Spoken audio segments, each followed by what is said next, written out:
नया फिर दिन हुआ पुरानी रात का, करे सो शुक्र हम खुदा की जात का, खुदा की जात का, नया फिर दिन हुआ।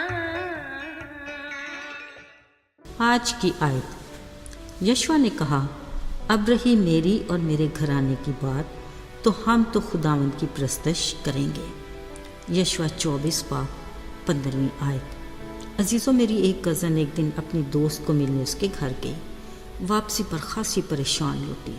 मैंने पूछा, क्यों, खैर तो है? बोली, यार खैर कैसी, अजीब मियाँ बीवी हैं, क्या बताऊँ, घर का माहौल ऐसा बोझल, मेरा तो मन ही नहीं लगा। मैंने तो बस वहाँ से भागने की। ओहो, समझ गई, कोई झगड़ा हुआ होगा। फिक्र की बात नहीं, मियाँ बीवी का रिश्ता ही ऐसा है, राज़ी हो जाएंगे। वो कज़न बड़ी बेदिली से बोली, हैरत है, एक छत तले रहते हैं, एक कमरे में उठते बैठते हैं, मगर एक दूसरे से बात फ़ोन के मैसेज पर। कई हफ्ते हो चले, बातचीत का सिलसिला ही नहीं। शोहर को भूख लगी तो मैसेज किया, खाना बना दो। बीवी ने खाना बनाकर मेज़ पर रखा। मैसेज किया, खाना मेज़ पर पड़ा है, खाना हो तो खा लेना। ज़रा सोचे ना, ये कैसी ख़ानदानी ज़िंदगी है। हाँ, है तो परेशानी वाली बात। अजीज़ों, याद रहे, ये फ़र्ज़ी नहीं, सच्ची बात है। ये एक नहीं, कई घरों की कहानी है। आज बहुत से घरों में इसी तरह का मायूस कुन माहौल है। दिल दिमाग इंतशार का शिकार, सुकून और अमन नाम की कोई चीज़ नहीं।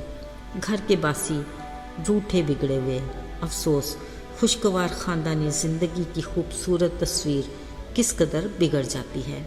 ज़रूरत है कि मोहब्बत के खूबसूरत रंगों से इसे संवारा जाए।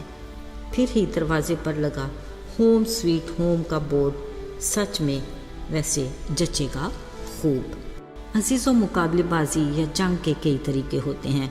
कभी एक का सिर्फ एक से मुकाबला, कभी दो का दो के साथ, और किसी वक्त एक अकेले का टीम के साथ। आज पागे अदन में भी इब्लीस का इब्तदाई ख़ानदान यानी आदम और हवा पर हमला आवर होने का मंसूबा था। खुशगवार ज़िंदगी गुजारने वाले इस घराने का सुकून असली दुश्मन इब्लीस को एक आंख न भाता, और फिर खालिक खुदा से रफ़ाकत तो उसे किसी भी पल गवारा न थी। चुनाचे उसने शक का तीर हवा पर चलाया और कहा, देखो, असल में खुदा चाहता ही नहीं कि तुम उसकी मानद नेक व बात के जानने वाले बनो। हवा पर शक का तीर निशाने पर लगा। बोली, अच्छा ये बात है। साथ ही इब्लीस ने लालच का तुरकश चलाया। हवा ने फ़ौरन उस फल की तरफ देखा जो उसकी आंखों को खुशनुमा लगा। इब्लीस ने चालाकी से पूछा, क्या तुम बाग के सारे दरख्तों का फल खाते हो? हवा ने कहा, हाँ, मगर एक दरख्त का फल मना है। खुदा का कहना है कि जिस दिन तुमने उसे खाया तुम मरोगे। अब इब्लीस कुछ और भी अलर्ट हुआ। ऐसा कुछ नहीं, वो जानता है कि जिस दिन तुम उस फल में से खाओगे तुम्हारी आंखें खुल जाएंगी और तुम उसकी मान बन जाओगे। ऐन इसी मौका पर उसने नाफरमानी का एक और तीर फेंका। उसी वक्त हवा ने खुदा के हुक्म को तोड़ा और नाफरमानी करते हुए मना किया हुआ फल तोड़ा, खुद भी खाया और आदम को भी दिया। अजीज़ों, अब इब्लीस का अगला वार ये था कि खुदा की इनसे रफ़ाकत टूट जाए।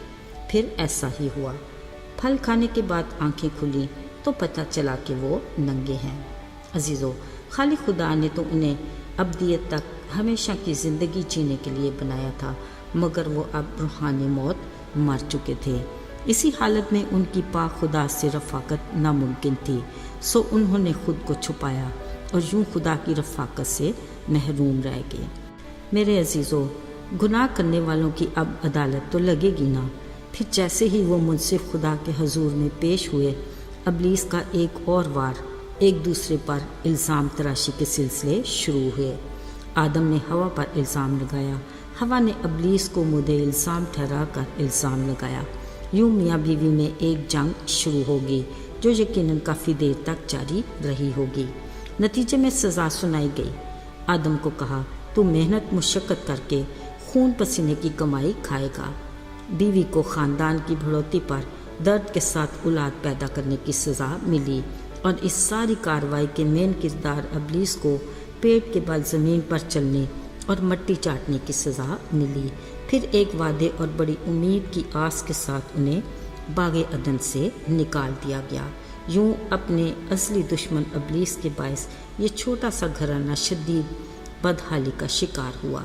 यकीनन बागे अदन जैसे ऐश व आराम की ज़िंदगी छूट जाने पर इनके आपस के मिजाज में भी खासी तलखी आई होगी और उनके घर के हालात और माहौल में भी खासा इंतशार पैदा हुआ होगा। अजीज़ों, ये फर्जी नहीं, सच्ची बात है। ये इस एक घर की नहीं, कई घरों की कहानी है।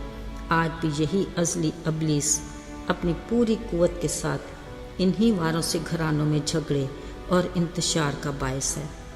शकूक और शुबात की बदौलत कई घरानों में झगड़े जन्म लेते हैं।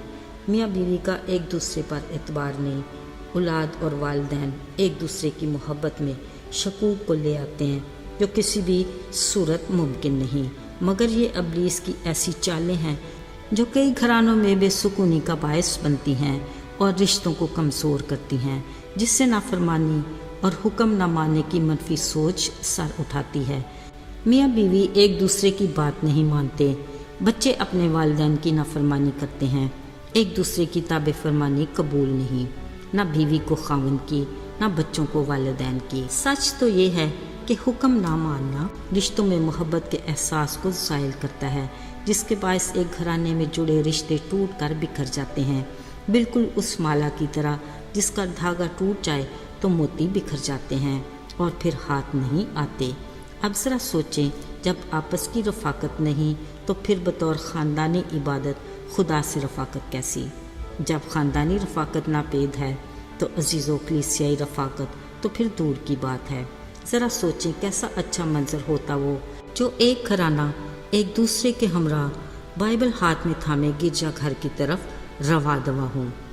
ऐसा तब मुमकिन है जब हम अपने घराने की बेसुकूनी का इल्ज़ाम एक दूसरे पर ना लगाएं, बल्कि साफ दिली से और डट कर यीशु के नाम में इब्लीस का मुकाबला करें और उसको मार भगाएं, क्योंकि उसी के कादिर नाम से हम फतह हासिल कर सकते हैं। आइए दुआ करें। आए खुदा, तू हमारा बाप है जो हमारा ख्याल रखता है। तूने हमें घराने की सूरत में बड़ा तोहफ़ा अता किया। तौफीक अता कर कि हम तेरी मोहब्बत की बदौलत अपने घराने से जुड़े रहें। हमें बरकत दे और अपने में महफूज रख। यीशु के मुबारक और प्यारे नाम में आमीन।